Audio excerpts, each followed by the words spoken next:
तो अब हम आते हैं नेक्स्ट पार्ट पर।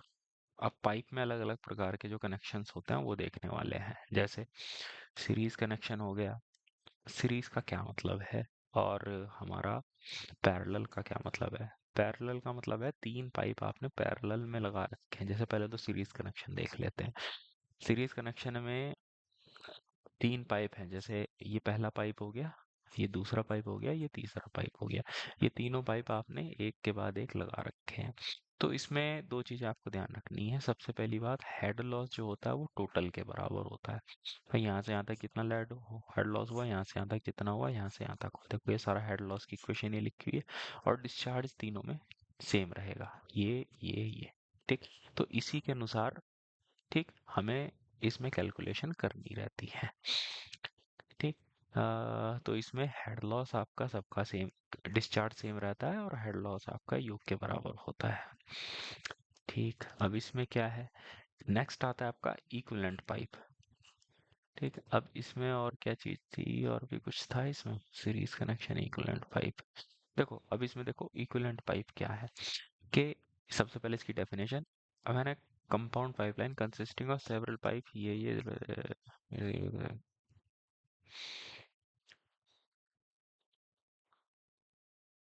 देखो, सबसे पहले इक्विवेलेंट पाइप की डेफिनेशन लिखनी चाहिए। डेफिनेशन क्या है, इस पाइप की जगह मैं एक ऐसा पाइप डाल देता हूं, ठीक है, जिसमें डिस्चार्ज सेम हो और हेड लॉस सेम हो, है ना, तभी तो इसको इक्विवेलेंट बोलेंगे।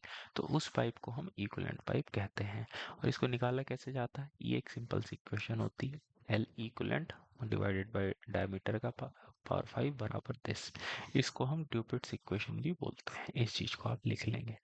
ठीक। फिर आता है पैरेलल कनेक्शन। पैरेलल कनेक्शन में क्या है, जो पाइप है हमारे इस तरीके से कनेक्टेड रहते हैं। जैसे ये हमारे दो पाइप हो गए। ठीक। ये अब पैरेलल कनेक्शन में है, ये हमारा मेन पाइप आया लाइक दिस। ठीक। इसके बाद ये हो गया हमारा, तो डिस्चार्ज जो है Q बराबर क्या हो गया, Q1 Q2। हेड लॉस आपका, इसमें जो हेड लॉस है, इसमें जो हेड लॉस है, वो दोनों क्या है, सेम है। ठीक। आई बात समझ में। माना main pipeline divides into two or more parallel pipe with which again join. ठीक। तो डिस्चार्ज आपका जो है इन दोनों के योग के बराबर होगा, भाई जितना डिस्चार्ज है, this plus this, Q1 plus Q2। और हेड लॉस, इसमें जो हेड लॉस हो रहा है और इसमें जो हेड लॉस हो रहा है वो सेम। ठीक। तो ये क्वेश्चन यूज करके हम सॉल्व करेंगे। तो ये दोनों चीजें आप नोट कर लें इसमें। चलो अब चलते हैं आगे। Flow through a bypass. अब ये बाईपास का भी फंडा है। बाईपास का मतलब क्या है, बाईपास का मतलब आपने साइड में एक छोटा सा चैनल लगा दिया। इसको चाहो तो लिख सकते हो, इज डाइवर्जन प्रोवाइडेड फॉर ये। ठीक। तो इसमें सबसे पहले एच एफ वन क्या है, FL V1 square by 2 GD1 HF2 K1 V1 square by 2G। इन दोनों को इसने हेड लॉस को बराबर किया। बेसिकली ये क्या बता रहा है, देखो है तो ये पैरेलल कॉम्बिनेशन ही ना एक प्रकार से। ठीक। तो यहाँ से लेके यहाँ तक जो हेड लॉस हो रहा है उसको आप ये बोलोगे FL V1 by 2G square. HF2 क्या हो जाएगा, FL V2 square by 2G plus K-V2 square by 2G। ठीक। यहाँ से लेके यहाँ तक चलने में जो हेड लॉस हुआ वो, प्लस जो के डैश मतलब कि जो एंट्री लॉस है, एग्जिट लॉस है, उसने इसको ये लिख दिया, फिर दोनों को बराबर कर दिया। तो यहाँ से जो आपका V1 बाई V2 स्क्वायर आया, इसमें जब क्वेश्चन आएगा तो उस क्वेश्चन को नोट कर लेंगे, वैसे ये फॉर्मूला नोट करने की जरूरत नहीं है। ठीक। चलो अब आ जाता है साइफन। साइफन क्या होता है भाई, साइफन होता है जब भी हम किसी हायर रिजर्वायर से लोअर रिजर्वायर को कनेक्ट करते हैं, और एक बार अगर पानी का फ्लो शुरू हो जाए तो वो अपने आप फ्लो चलता रहता है।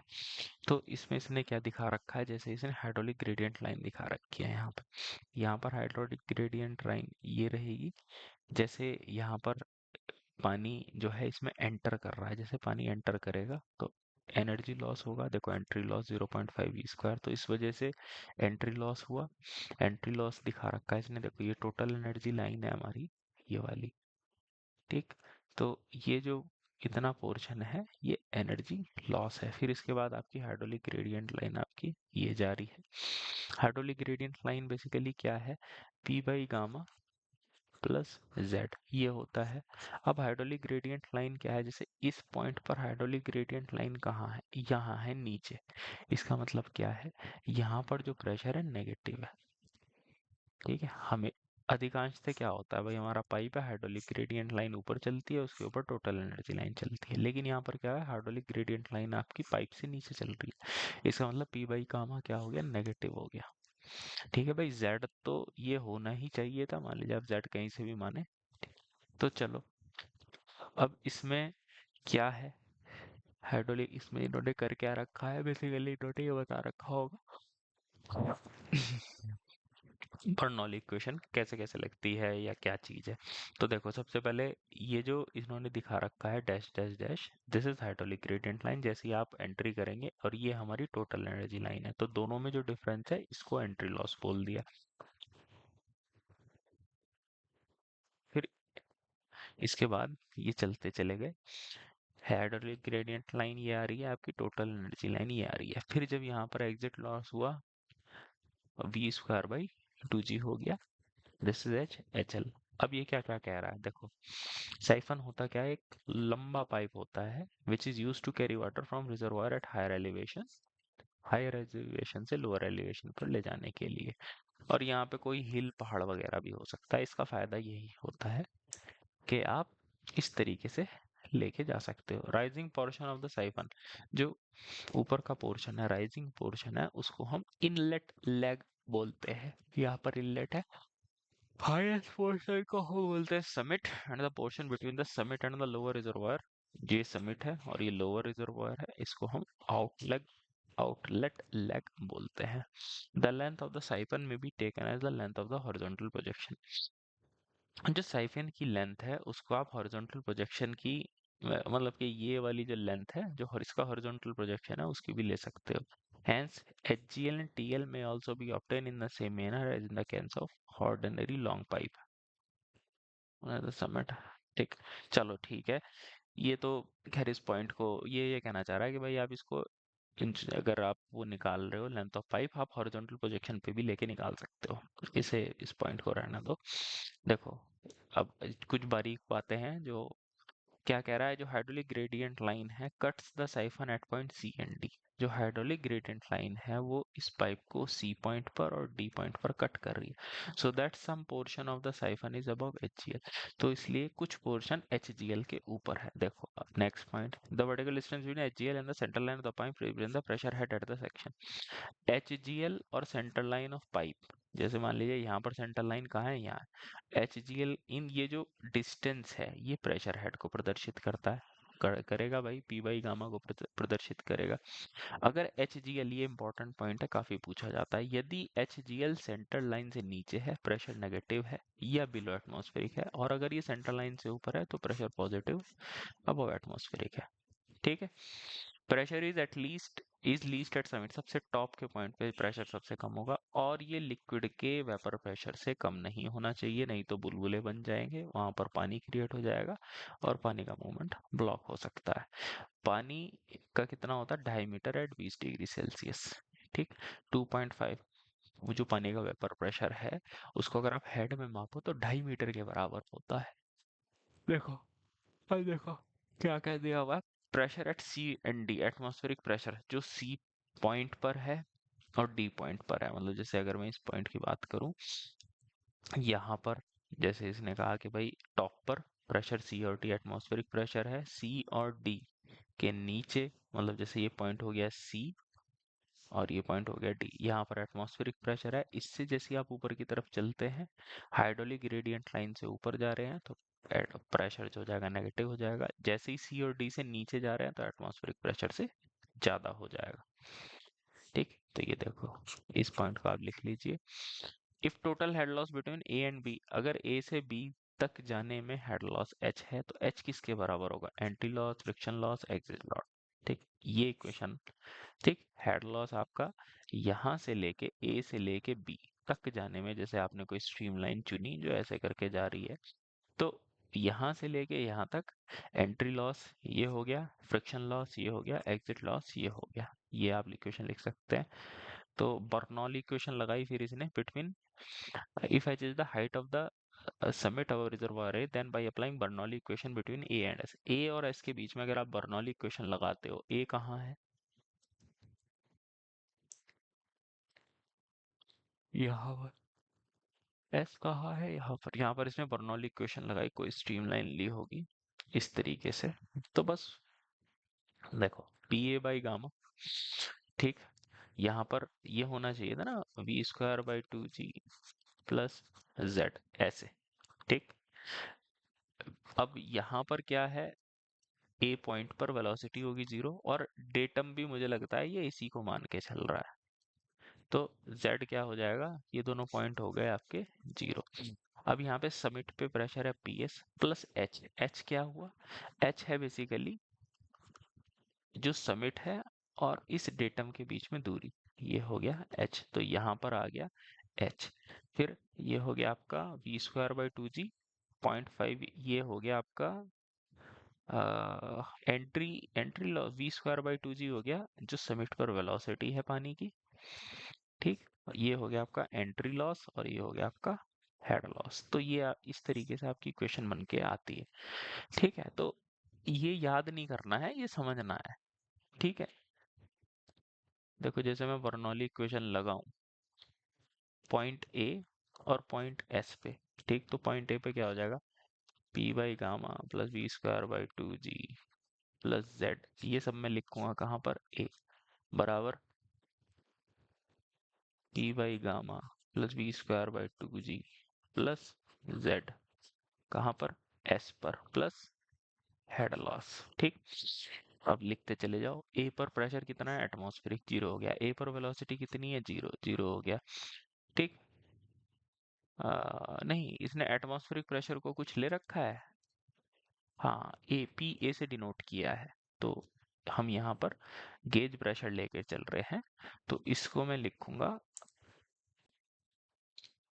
पी ए, इसको मैं 0 नहीं मानूंगा। और क्योंकि डेटम जो है हमारा यहीं से होकर गुजर रहा है, तो जेड हो जाएगा 0।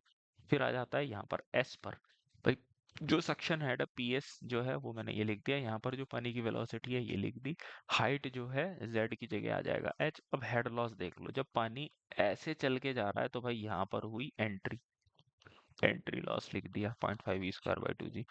और यहाँ से लेके यहाँ तक चलने में आपकी मेजर एनर्जी लॉस हो गया f l v square by 2g। बात खत्म, ठीक है बच्चे। चलो इसके बाद हम आते हैं अपने नेक्स्ट कंसेप्ट पर, ट्रांसमिशन ऑफ पावर, ठीक। अब ट्रांसमिशन ऑफ पावर क्या है, देखो, pipes are used to transmit hydraulic power which is used to drive hydraulic machine if h is the total yield supplied as a loss of the friction। देखो basically क्या है, जैसे ये मेरा reservoir, ठीक है, या आप समझ लो ये टिहरी डैम हो गया, ठीक है। और यहाँ पर कहीं टरबाइन लगी हुई है, ठीक है। यहाँ पे मैं इम्पल्स टरबाइन बना के दिखा रहा हूँ, ठीक। हालांकि वहाँ पे तो वैसी टरबाइन है फ्रांसिस, या जो रिएक्शन टरबाइन होती है वो। तो भाई यहाँ से हम निकालते हैं पाइप, और वो पाइप डायरेक्ट पानी इस पे मारता है और वो ऐसे ऐसे चलती है, ठीक। तो जितना भी हेड है बेसिकली पानी का, यहाँ पर पानी इतना भरा हुआ है, ठीक है। तो ये जो हेड हुआ, हेड का मतलब हो गया कितना, बेसिकली यहाँ से लेके यहाँ तक हाइट डिफरेंस एच, पानी कितनी हाइट से गिर रहा है, एच हाइट से गिर रहा है, minus head loss due to friction, ठीक। तो इतनी एनर्जी के साथ पानी आपका एक तरीके से इस टरबाइन पर टकरा रहा है, ठीक है बेटा। तो बेसिकली क्या हो गया, आप ऐसे समझो, ये जैसे मेरा पाइप है, यहाँ पर पानी का हेड कितना है, एच, ठीक। और यहाँ पर जो मेरी टरबाइन लगी हुई है, पानी ऐसे टकरा रहा है, यहाँ पर कितना हेड पहुंचा, यहाँ पर पहुंचेगा एच माइनस थोड़ा बहुत जो हेड लॉस हुआ। अब जो पावर ट्रांसमिटेड होती है, पानी की एक धार जिसमें हेड है H minus H F, discharge है क्यू, ठीक है। तो पावर का फॉर्मूला सिंपल सा होता है रो क्यू जी एच, मतलब रो जी एच जो प्रेशर हो गया इनटू डिस्चार्ज, ठीक। तो रो जी, बस ये फॉर्मूला हो गया इसका पावर का। तो इस फॉर्मूले को आप नोट करेंगे, बेसिकली क्या हो गया, रो जी इंटू हेड इंटू क्यू। यहाँ पर हेड कितना है, टोटल हेड माइनस, ठीक। तो यही बात इसने यहाँ पर दिखा रखी है, देखो। पहली बात, पाइप का इस्तेमाल किया जाता है, जो हाइड्रोलिक पावर है, यही हाइड्रोलिक पावर होती है, रो क्यू जी एच, जिससे आपकी हाइड्रोलिक मशीन चलती है।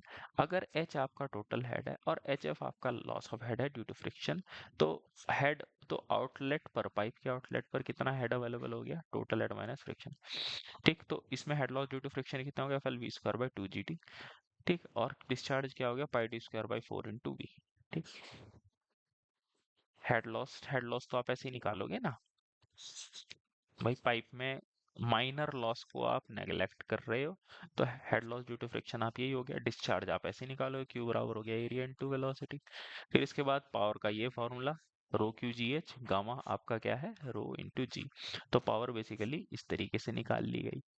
अब देखो, कंडीशन फॉर मैक्सिमम सप्लाई, ये आपका पावर का फॉर्मूला आ गया भाई, डीपी बाई डीवी बराबर 0, मतलब कि जो पावर का डिफरेंशिएटिव किसके वेलोसिटी के रेस्पेक्ट में, तो h माइनस ये, तो h बराबर 3f। इसका क्या मतलब है, हेड लॉस h बराबर 3hf, या hf बराबर क्या हो गया, h बाई 3। मतलब अगर आपके पास पानी का हेड कितना है, 300 मीटर का अगर हेड है, तो इसका एक तिहाई करो, 100। मतलब कि अगर आपको मैक्सिमम पावर चाहिए, तो हेड लॉस कितना होना चाहिए, 100 का, ठीक है। तो देखो एफिशिएंसी कितनी होगी, 66.67%, ठीक।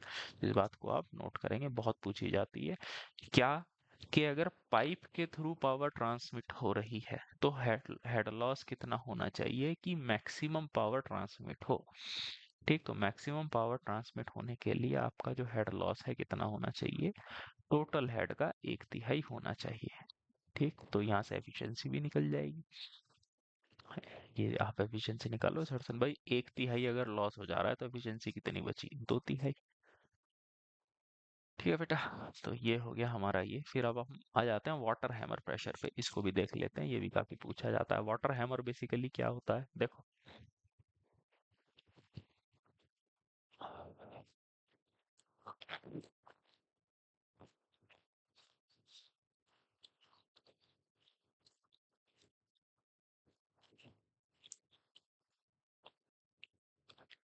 वाटर हैमर का क्या मतलब है,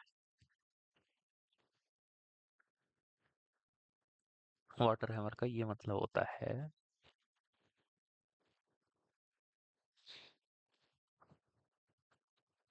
वाटर हैमर, हैमर का मतलब हथौड़ा। ये मेरा पाइप है भाई, ठीक है, इसमें से पानी चल रहा है बड़े प्यार से।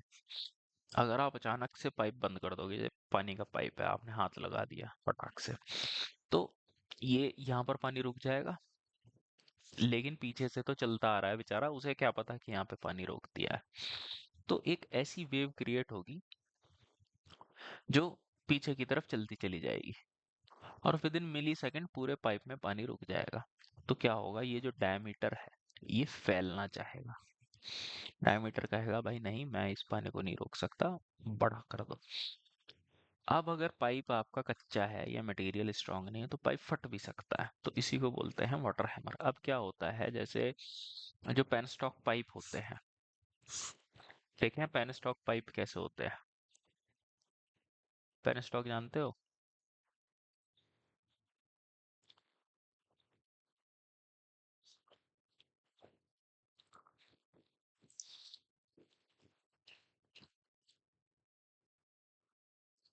ये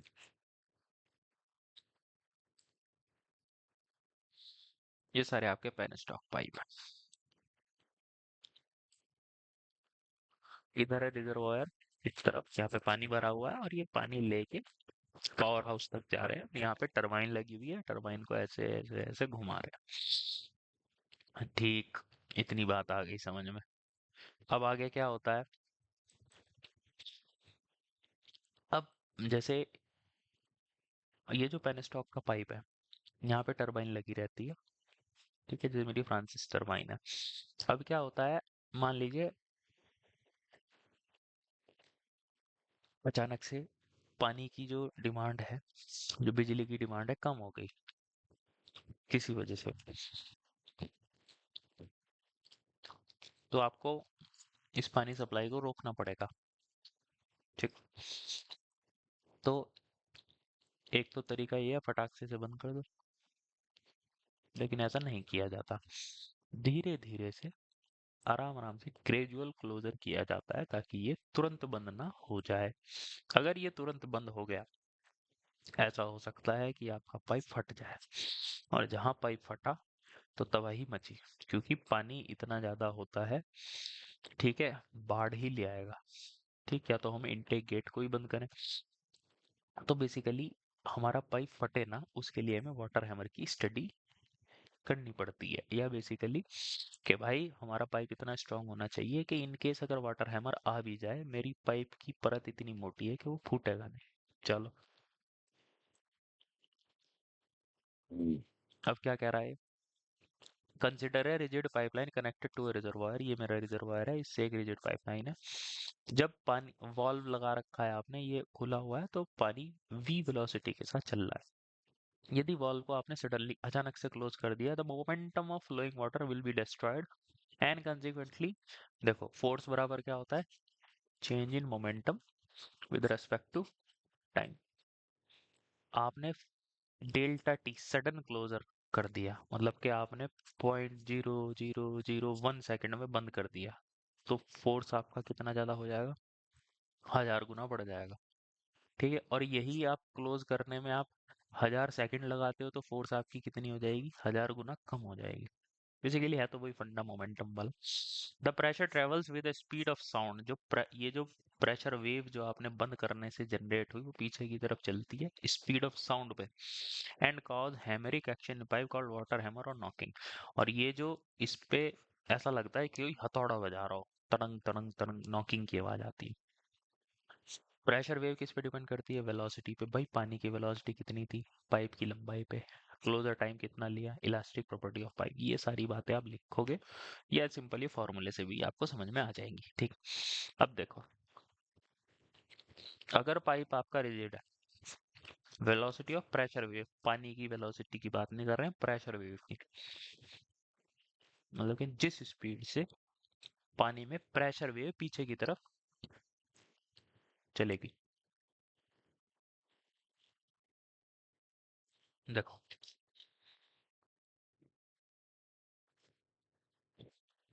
pressure wave will travel in the medium at a velocity c।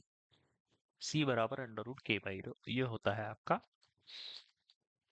Speed of sound का फॉर्मूला। ठीक। Velocity of sound in an infinite extension of medium and is given by, ये मतलब आप पाइप ये मान के चल रहे हो इनफाइनाइट है, तो c बराबर under root k by rho, k है बल्क मॉडुलस, रो है मास डेंसिटी। बल्क मॉडुलस किसका, लिक्विड का, पाइप का नहीं। मास डेंसिटी किसकी, लिक्विड की। ठीक। अगर पाइप मटेरियल इलास्टिक है, तो भाई ये फॉर्मूला आपको पता होना चाहिए, बहुत पूछा जाता है। वही आपका under root k by rho वाला फॉर्मूला है, इसमें एक फैक्टर और आ गया, 1/1 प्लस डी बाई टी के बाई ई, ठीक, की पावर हाफ। तो डी है डायमीटर, टी है थिकनेस, ई है मॉडुलस ऑफ इलास्टिसिटी। अब पाइप मटेरियल को इसने इंट्रोड्यूस कर दिया, तो हमारा ये फॉर्मूला वेरी वेरी इंपॉर्टेंट, काफी पूछा जाता है। ठीक है बेटा। अब आती है बात various cases of water hammer, क्या क्या केसेस होते हैं, क्या क्या, देखते हैं अभी।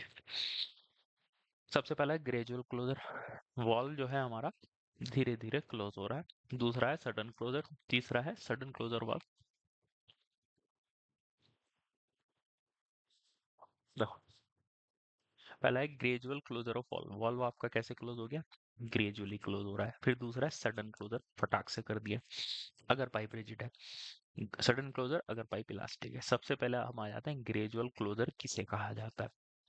देखो, यदि time of closure is greater than 2l by c, बाई बहुत इंपॉर्टेंट है, very very important. T naught, l क्या है, एल है लंबाई of pipe, length of pipe. ठीक। आपने बंद किया तो जो जो आपका पाइप का पूरा लंबाई है, उसका दुगना divided by c, speed of sound. Time taken by pressure wave to travel from the wall to the tank and from from tank to the wall. मतलब ये मेरा पाइप हो गया, यहाँ पे टैंक है, जैसे ही मैंने बंद किया तो जो प्रेशर वेव चली यहाँ से लेके यहाँ तक, भाई यहाँ पे भी तो बंद ही है, यहाँ पे तो टैंक है, यहाँ पे पानी की वेलोसिटी जीरो है, या ऐसे मान लो उल्टी वेलोसिटी है, पीछे की तरफ आ रही है। तो पाइप जो आपका प्रेशर वेव है वो यहाँ से यहाँ तक जाएगी, फिर यहाँ टकराएगी, यहाँ से फिर वहां जाएगी। तो वो कितना डिस्टेंस चल रही है, 2L0। किस स्पीड से चल रही है, ठीक। तो ये जो टाइम निकाला, चाल बराबर दूरी बटे समय से निकाला, ठीक है। डिस्टेंस बराबर क्या होगा, डिस्टेंस अपॉन, सॉरी, टाइम बराबर हो गया डिस्टेंस अपॉन टाइम। अब देखो, अब अगर आपका T0 2L/c, मतलब ये जो आप पाई गेट क्लोजर कर रहे हो उसका समय 2L/c से ज्यादा है, तो हम इसको ग्रेजुअल क्लोजर कहते हैं, ठीक। आगे बात समझ में आ जाए। फिर इसके बाद कह रहा है कि भाई कितना प्रेशर जनरेट हुआ होगा। देखो, फोर्स जनरेटेड ड्यू टू, वही देखो, change in momentum due to flowing fluid, ठीक। भाई बात समझ में।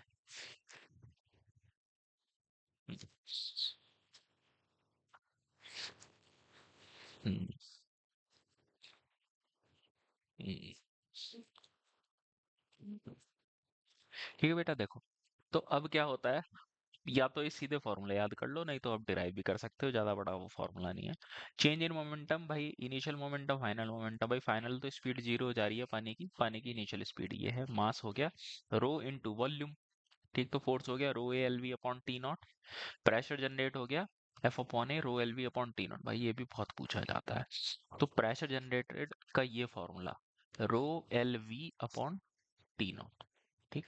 अगर आप इस प्रेशर को हेड में कन्वर्ट करना चाहते हो तो गामा से या रो जी से मल्टीप्लाई, यहाँ पे रो जी से डिवाइड कर दीजिए, L V upon G T not. तो भैया इस फॉर्मूले को याद कर लो, प्रेशर जनरेटेड ग्रेजुअल उसके केस में सबसे सिंपल फॉर्मूला है और पूछा भी बहुत जाता है। फिर इसके बाद आ जाता है, यार ए वो हमने क्या पढ़ा था, force in X direction rho Q V, है ना, ये पढ़ा था ना। या रो ए वी स्क्वायर, यहाँ से निकल सकता है ये फंडा। हाँ हाँ, छोड़ो, ज्यादा दिमाग नहीं लगाना, सिंपल एफ अपॉन ए, इस फॉर्मूले को याद कर लो। चलो, सडन क्लोजर, सडन क्लोजर के केस में, in case closure time is less than, ये सबसे इंपॉर्टेंट तो ये है, ये कंडीशन कि भाई अगर टाइम इससे कम है तो वाटर आपका इंस्टेंटली रेस्ट पर आ जाएगा, और काइनेटिक एनर्जी, फ्लूइड की जितनी भी काइनेटिक एनर्जी थी सारी आपकी स्ट्रेन एनर्जी में कन्वर्ट हो जाएगी। पानी की एनर्जी इसने हाफ एम वी स्क्वायर से प्रदर्शित की है, हालांकि इससे नहीं करनी चाहिए लेकिन कोई बात नहीं। हाँ, अब ये है आपकी strain energy, half rho P by के स्ट्रेन इनटू एल। ये किसी तरीके से भाई कोई सी स्ट्रेन एनर्जी होती होगी, मुझे भी नहीं पता, अल्टीमेटली फॉर्मूले पर आओ। फॉर्मूला है ये P by gamma V C by G, ठीक। यहाँ पे क्या था, देखो है तो दोनों सेम ही, एक तरीके से देखो इन दोनों फॉर्मूले को आप कंपेयर करो।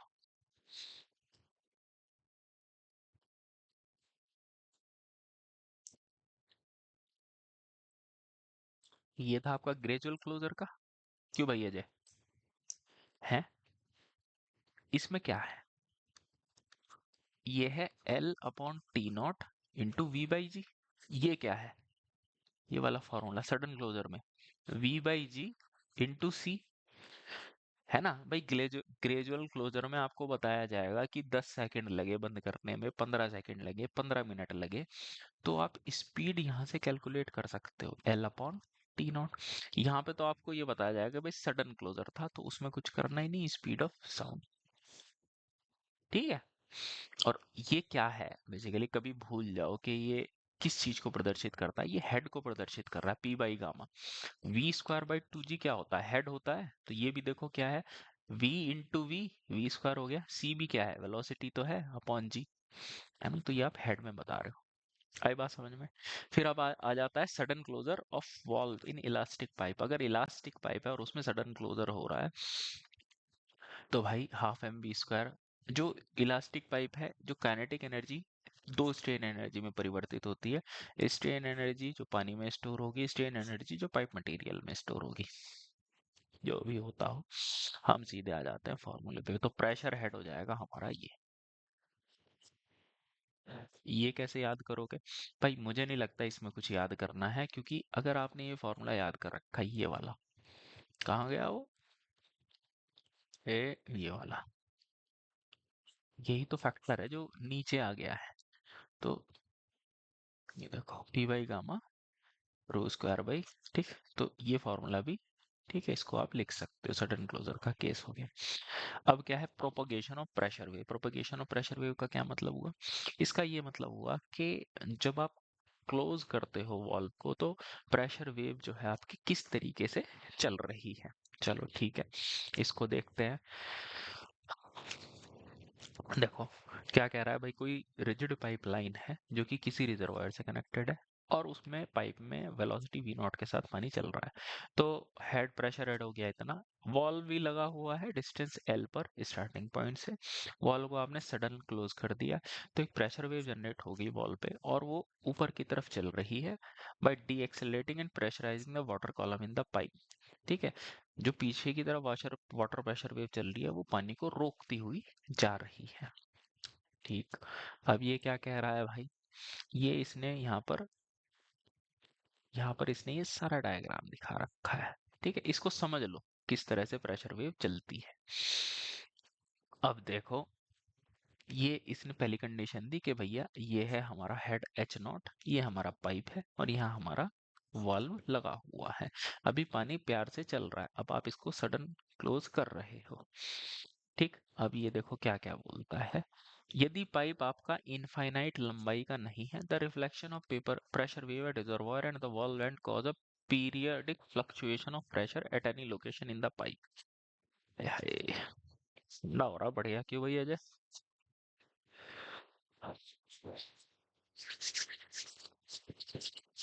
यदि पाइप आपका इनफाइनाइट लेंथ का नहीं है, तो ये कह रहा है कि भाई अगर पाइप फाइव लेंथ है, तो प्रेशर वेव पहले वॉल से रिजर्वायर, रिजर्वायर से वॉल, फिर रिजर्वायर से वॉल, तो प्रेशर में चेंज आता रहेगा, इस चीज की बात कर रहा है।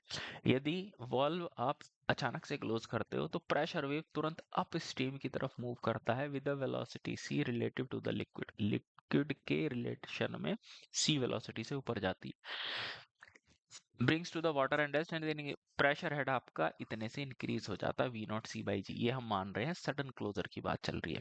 यदि टाइम टी बराबर एल बाई सी है, whole pipe is filled with high pressure water at rest. L by C का मतलब क्या है, पाइप कितनी दूरी पर चल चुका, प्रेशर वेव कितनी डिस्टेंस चल चुकी है एल, कितनी स्पीड से सी।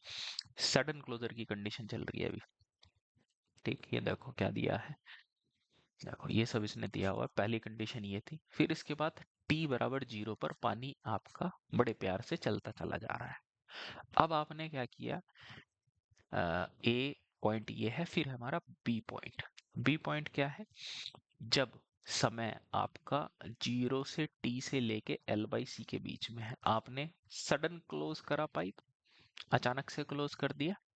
ठीक, तो प्रेशर वेव जनरेट हुई पीछे की तरफ जो चलती जा रही है, और प्रेशर कितना जनरेट हो गया, जो हमने पढ़ा था सडन क्लोजर के केस में सी वी नॉट बाई।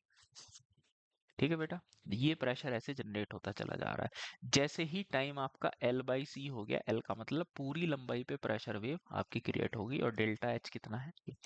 फिर इसके बाद जैसे टाइम एल बाई सी से टू बाई सी हुआ, अब प्रेशर वेव पीछे की तरफ आ रही है, मतलब अब यहाँ से यहाँ तक प्रेशर आपका नॉर्मल हो गया है, लेकिन इधर अभी भी इसने मेंटेन किया हुआ है। ठीक है, डी के बाद चलते हैं एफ पे। एफ पर क्या हुआ, फिर से, अच्छा अब नेगेटिव में चलेगा प्रेशर, वाह भाई वाह।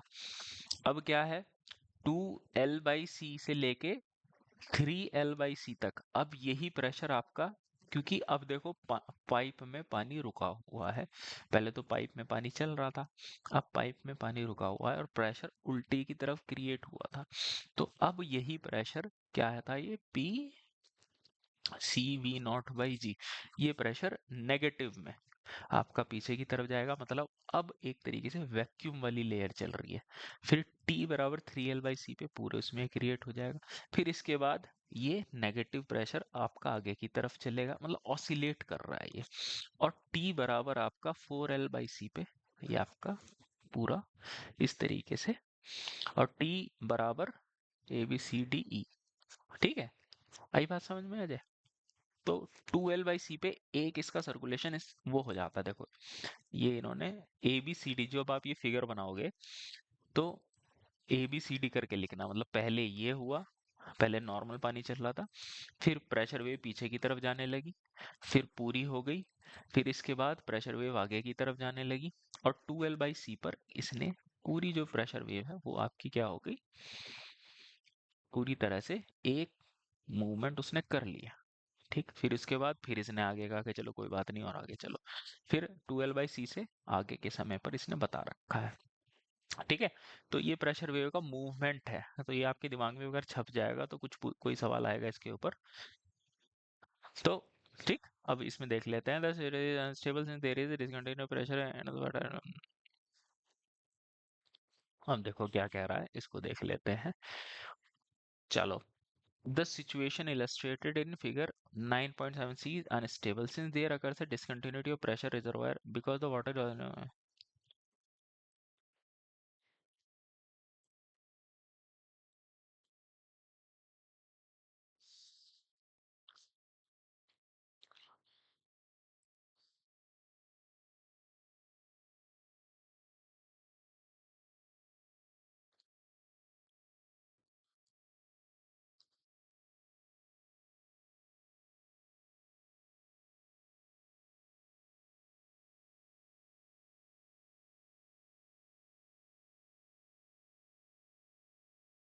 ठीक है, बस ये डायग्राम बना लेना, और ज्यादा इसमें दिमाग नहीं लगाना, क्योंकि ये तो फिर थोड़ा इसमें डीप में जा रहा है। इतना ठीक है हमारे लिए, जो हमने फॉर्मूले लिखे हैं वही काफी है। अब आ जाता है design of pipe thickness, pipe को हम किस तरह से डिजाइन करेंगे भाई। जो वाटर हैमर प्रेशर जो है, जो भी प्रेशर पड़ रहा है पाइप पे, हम दो तरीके के प्रेशर लेके डिजाइन करेंगे, एक तो स्टैटिक प्रेशर है, दूसरा वाटर हैमर प्रेशर है, दोनों को हमने कंसिडर कर लिया। तो सिग्मा बराबर होता है PD/2T, ये हम स्ट्रेंथ ऑफ मटेरियल में पढ़ चुके हैं। बस, तो इसमें तो कुछ ज्यादा वो है ही नहीं। डिजाइन के लिए थिकनेस जो पाइप की इस तरह से डिजाइन की जाएगी, जो sigma should be less than, जो वर्किंग स्ट्रेस है सिग्मा डब्ल्यू पाइप मटेरियल का, उससे कम होना चाहिए। तो minimum thickness of pipe wall होगी TM PS + PH/D/2 sigma. This is it. यहाँ पर हमारा चैप्टर होता है खत्म। ठीक, नहीं अभी कहाँ खत्म होता है। अच्छा हाँ, ये फ्लो रेजिस्टेंस है कुछ, इसको देखते हैं ये क्या है। Consider the flow of water from there होता है application of molecular flow resistance का क्या मतलब है। ठीक, चलो। तो फ्लो रेजिस्टेंस, अच्छा बेसिकली इसने क्या किया, ये बर्नौली इक्वेशन लगाई और इसने जो हेड लॉस कैलकुलेट किया, इसको फ्लो रेजिस्टेंस बोला है। तो छोड़ो, ये कोई काम की चीज नहीं है। ये हमारा काम का टॉपिक है ब्रांच्ड पाइप, इस पे मैंने क्वेश्चन देखे हैं।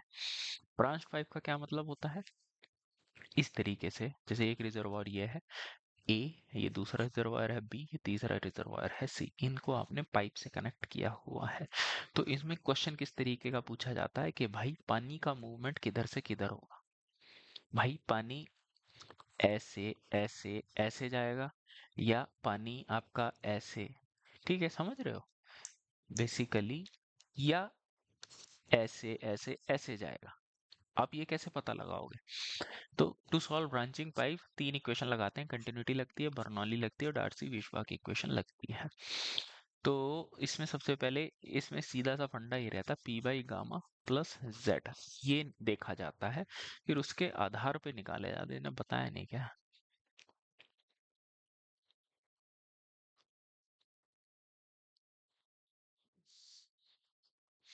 चलो, पाइप नेटवर्क तो एक अलग चीज हो गई, लेकिन वो कहाँ से पता चलेगा। ये हो गया चैप्टर खत्म। एक मिनट, वही खोलनी पड़ेगी पुरानी किताब।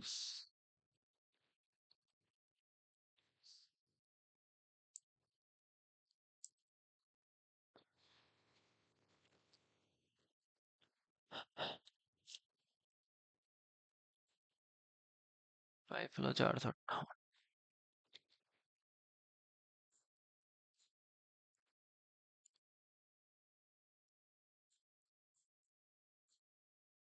5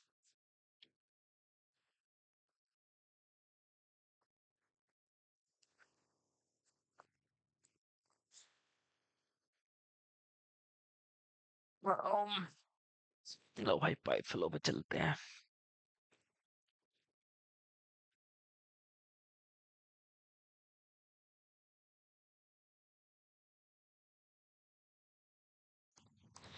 बेसिकली इस तरीके की प्रॉब्लम रहती है। यदि आपको क्या क्या दिया हुआ है, एफ एल एंड डी, सभी पाइप्स का आपको ये सब दिया हुआ है। गिवन दिया है जेड ए भी दिया हुआ है, कितनी हाइट पे रिजर्वॉयर का टॉप लेवल है ए का, जेड बी भी दिया हुआ है, जेड सी भी दिया हुआ है, and we have to find Q B Q C and Z C. आपको जेड सी निकालना है, क्यू ए क्यू बी और क्यू ए भी दिया हुआ है बेसिकली ये। Solution is easy in this case because the discharge is given from a reservoir whose elevation is also given, thus total head at a junction can be found। जो total head है junction पे वो निकालना रहता है। देखो अब total head at junction D, इस D पर क्या head होगा, फिर QB निकालो, QC निकालो, ZC निकालो। तो इसने total head at A, तो जंक्शन पे निकाल लेगा हेड एट डी। देखो यहाँ पर मुझे हेड पता है ए पॉइंट पर, और पानी यहाँ से लेके यहाँ तक चल कर गया तो हेड लॉस हुआ होगा। तो ये इसने ऐसे निकाल रखा है। हेड एट ए दिया हुआ है 40, ये 40 मीटर हाइट होगी, जेड ए बराबर 40 minus F l v square by 2 G D लगाया, तो हो गया 36.7474।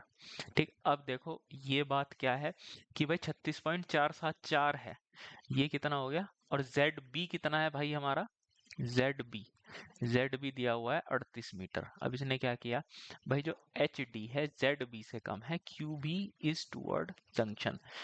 अब देखो यहाँ पर जो हेड है 36.474 है, जो हेड आ रहा है यहाँ पे 36.7, और यहाँ पर जो पानी का हेड है वो कितना है, 38।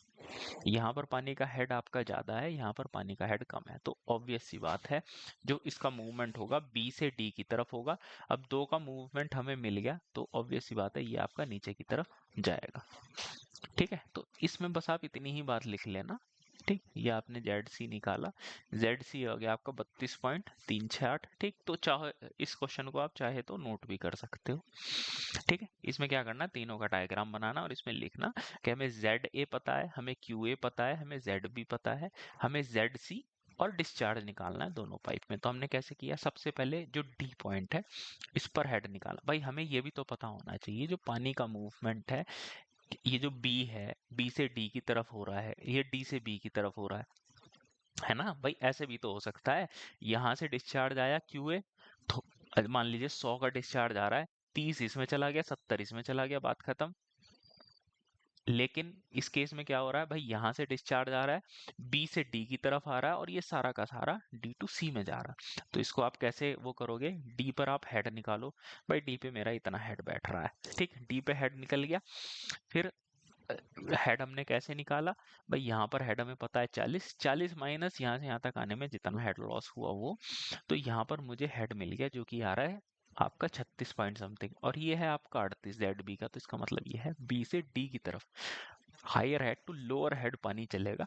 तो ये मूवमेंट मिल गया हमें, इसके आधार पर बाकी सारी चीजें निकाल ली गई। ठीक है, तो ये केस हम लिख लेंगे। अगला क्या है, in case three reservoir which are interconnected, ये Z1 ये फिर मुझे लग रहा है ज्यादा इसमें, in the case of three reserve, अच्छा ये भी ऐसा ही है, HF1 निकाला, एच वाटर। अब देखो ये वाला जो केस है इसमें क्या है भाई, इसमें भी ऐसे ही दिया हुआ है, इसमें भी आपको क्या क्या दिया हुआ है, D1 दिया हुआ है, F1, Z1 दिया हुआ है, ठीक, Z2 दिया हुआ है, ठीक, Q1 दिया हुआ है, फिर वही बात, ठीक है, Q1 भी आपको दिया हुआ है, पानी का मूवमेंट यहाँ से यहाँ 1 से लेके जंक्शन तक हो रहा है 1.5 मीटर क्यूब पर सेकंड। इसमें क्या करोगे, इसमें भी वही यहाँ से यहाँ तक देखो हेड लॉस कितना हो रहा है, जो जंक्शन जे है वहां पर हेड कितना है, तो सबसे पहले इसने जंक्शन जे पर जो head loss at junction J है 126.63 है, यहाँ पर 126.63 का पानी का प्रेशर है, और Z2 बराबर कितना है 120। ठीक, ये 126 हुआ, ये आपका 120 हुआ, तो पानी का मूवमेंट जंक्शन से 2 की तरफ होगा। ठीक है, आ रहा है समझ में, आ जाए। देखो इसने एच जे निकाला 126.37, therefore water will flow from junction to the reservoir two, junction से रिजर्वायर टू की तरफ जाएगा। हेड लॉस आपने ये लिखा, मतलब समझ रहे हो। तो इसमें बेसिकली क्या है देखो, अब ये क्या क्या दिया हुआ है, अच्छा ये फिर वैसा हो गया। अल्टीमेटली हमें क्या इसमें समझना है, जैसे रिजर्वायर है हमारा, इस तरीके की प्रॉब्लम बनेगी इसकी।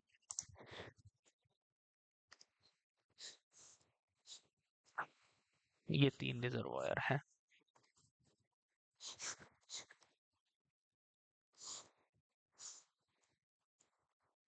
ये हो गया हमारा जंक्शन और ये हो गया हमारा ये है ए बी सी और इसको मैं बोलूंगा जे। अब क्या होता है अजय, अब आपको पानी का मूवमेंट जो है अधिकतर क्वेश्चंस में यही रहता है, आपको यही क्वेश्चन मिलेगा भी। जैसे ये हेड है, ठीक, आपको क्या क्या दिया हुआ है, ये दिया हुआ है, मान लीजिए ये आपको दिया हुआ है जेड ए, आपको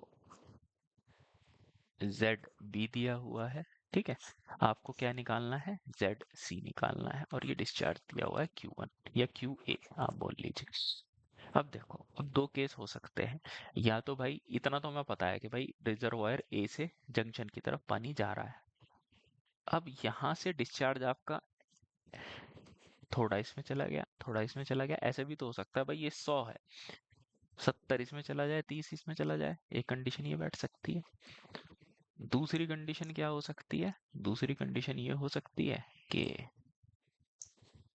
दूसरी कंडीशन ये हो सकती है भाई 100 ये आ रहा है, 20 इसमें से आए और 120 इसमें चला जाए, ये भी तो हो सकता है। तो पानी का मूवमेंट कैसे हो रहा है ये कैसे पता चलेगा, हम यहाँ पर प्रेशर निकालेंगे, ठीक है। बेसिकली यहाँ पर पीजोमीटर लगाओ एक, ये लगाया, यहाँ पर आप कैलकुलेट करो P A by gamma plus Z. अब देखो क्योंकि डेटम सबका सेम है तो जेड आप ना भी कैलकुलेट करो तो भी काम चल जाएगा, लेकिन P A by gamma plus Z calculate करना चाहिए पीजोमेट्रिक हेड। जेड क्या आ गया, जंक्शन से यहाँ की हाइट। अब देखो मान लीजिए यहाँ पर P by gamma plus Z, अब ये कैसे कैलकुलेट किया जाएगा, देखो यहाँ पर आपको हेड दिया हुआ है, मान लीजिए ये है 100 मीटर का हेड, ठीक, और यहाँ से यहाँ तक आने में हेड लॉस हुआ 20 का, तो यहाँ पर P बाई गामा कितना हो गया आपका, या P by gamma plus Z मैं टोटल ही बता दे रहा हूँ, ये हो गया आपका 100 माइनस 20 बराबर 80। अब ये जो रिजर्वायर है इसका एलिवेशन अगर 80 से ज्यादा है, 90 है, तो भाई यहाँ पे प्रेशर ज्यादा है, यहाँ पे प्रेशर कम है, पानी का मूवमेंट आपका इस डायरेक्शन में होगा। अब अगर यहाँ पे जो पी ए बाई गामा है या जो प्रेशर है वो आपका है 150 और ये है 90, तो पानी का मूवमेंट ऊपर की तरफ होगा। आ रही है बात समझ में। तो अल्टीमेटली आपको क्या करना है, जो हमारे 3 रिजर्वायर हैं यहाँ पे प्रेशर कैलकुलेट करना है, या प्रेशर कैलकुलेट करेंगे, इसी के आधार पर आप देखेंगे कि भाई ये जैसे रिजर्वायर है यहाँ पे जो पी बाई गामा है ये इससे ज्यादा बैठ रहा है, पानी इधर की तरफ जाएगा, पी बाई गामा नीचे है तो पानी इधर की तरफ आएगा। तो बेसिकली ये है हमारी रिजर्वायर की प्रॉब्लम, ठीक।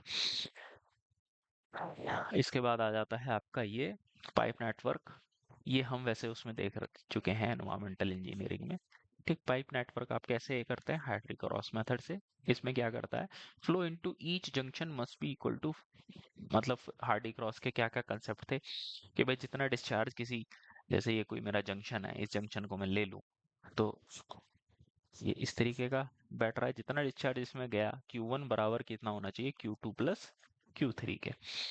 In each loop, loss of head due to flow in clockwise direction must be equal to loss of head due to flow in, जैसे कोई मेरा लूप है इसमें फ्लो जो है लॉस ऑफ हेड अगर हम क्लॉकवाइज चल रहे हैं और एंटी क्लॉकवाइज चल रहे हैं तो लॉस ऑफ हेड सेम होना चाहिए, मतलब कि टोटल हेड लॉस आपका क्या होना चाहिए, 0 होना चाहिए। ऐसा नहीं है कि आप इधर की डायरेक्शन में जा रहे हैं, तो बेसिकली वही कहना चाह रहा है ये कि टोटल हेड लॉस आपका 0 होगा लूप में। और एच एल बराबर आर क्यू की पावर क्यू एन, तो आर बराबर हो जाएगा आपका ये, बेसिकली इसमें क्या है, डार्सी विश्वा की इक्वेशन लगती है हेड लॉस के लिए। अब ये इसने मेथड बता रखे हैं कि भाई आप कोई फ्लो एज्यूम कर कीजिए, फिर हेड लॉस क्लॉकवाइज डायरेक्शन में कैलकुलेट कीजिए, फिर मॉडिफिकेशन ऑफ डिस्चार्ज कैलकुलेट कीजिए, फिर डेल्टा क्यू को ऐड कीजिए, फिर दोबारा से जाइए जब तक डेल्टा क्यू आपका 0 नहीं हो जाता। ये हम क्वेश्चन वैसे कर चुके हैं, जैसे ये क्वेश्चन है, ठीक है। पाइप नेटवर्क आपको दिया हुआ है तो आपको क्या निकालना है, फ्लो इन ईच पाइप निकालना है। जरा इस क्वेश्चन को करो, ठीक है बेटा, ये वाला जो क्वेश्चन है इसको करो, फिर हम इसके आगे वहां लगे, यहाँ पर हमारा चैप्टर खत्म होता है, फिर हम बाकी के क्वेश्चन करेंगे, ठीक है बेटा, इसको ट्राई करो।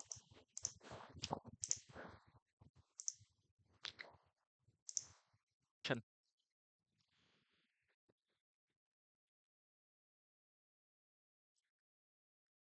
देखो, ये जो है इसमें क्वेश्चन में क्या है, जो पाइप नेटवर्क दिया हुआ है इसमें, determine the flow in each pipe, हर एक में इस तरीके के क्वेश्चन हमने उसमें कर लिए हैं एनवायरनमेंट में। ठीक, इसमें देखो जो पाइप है, एन की वैल्यू इसने 2 दे रखी है। तो हमने क्या किया, इसमें इसने डिस्चार्ज भी दिया हुआ है, नहीं दिया हुआ है डिस्चार्ज, इसने डिस्चार्ज मान लिया, जैसे ए बी में 70 का मान लिया। ठीक, ये इसने मान लिया 70, तो ये अपने आप हो जाएगा 30। फिर बी सी में इसने मान लिया 35। बी सी बी सी में 35, 35 का मतलब चलो अभी चलते हैं पीसी पर भी। एसी में जा रहा है 30, ए सी में 30 है। और क्या है, loop ABC, loop BDC, BD में है 15, बीडी में फर्स्ट ट्रायल डिस्ट्रीब्यूशन, अरे इसने दिया तो होगा, नहीं दिया, ऐसे ही निकालना पड़ेगा। बीडी में क्या माना है इसने 15, बीडी में 15, 15 का मतलब 15, और डीसी में कितना है 15 और 35, इसका मतलब ये है 15 ये और 35 ये। ठीक है, और 30 और 30 60, 60 में से 35 घटाओ तो ओ 60 में से 30 घटाओ 30, 25 ये होना चाहिए बीसी में, 25 ये जाना चाहिए बीसी में, 25 दिखा रहा, बीसी में 35 कैसे हो गया है, डीसी में कितना है 35 है, डीसी में 35 है, 35 और 30 65। हाँ तो फिर हाँ ठीक है, तो कितना डिस्चार्ज इसमें आ रहा है, 30 आ रहा है। यार ये कैसे, तो फिर गड़बड़ हो गया ना मामला, कहीं पे गड़बड़ हो रहा है। तो क्या मैं, अच्छा चलो ठीक, अगर मैं इसकी डायरेक्शन मैंने गलत दिखाई है इसका मतलब, ये जो है 35 65 आना चाहिए, है ना भाई।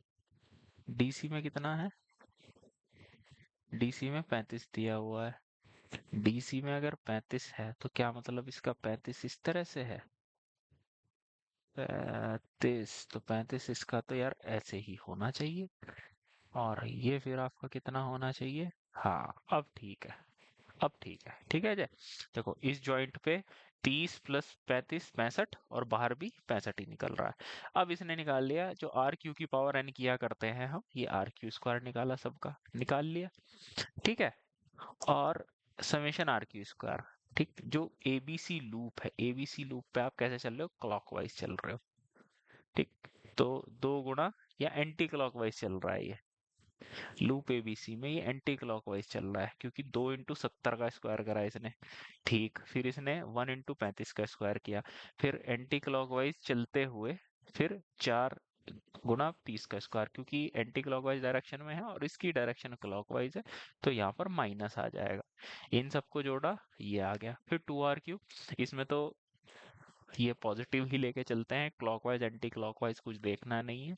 तो यहाँ पर डेल्टा क्यू आ गया -13। फिर इसके बाद हम लूप बीडीसी में गए, आर क्यू स्क्वायर किया 2r क्यू, यहाँ पे डेल्टा क्यू 5 आया, फिर हमने इसको एडजस्ट कर दिया, मतलब डेल्टा क्यू -13 आया तो 37 था, 70 था, 70 में -13, 35 में -13, ये 30 शायद इसमें प्लस हो जाएगा, अभी देख लेते हैं। देखो ये हो गया +43, क्योंकि वो अपोजिट डायरेक्शन में था।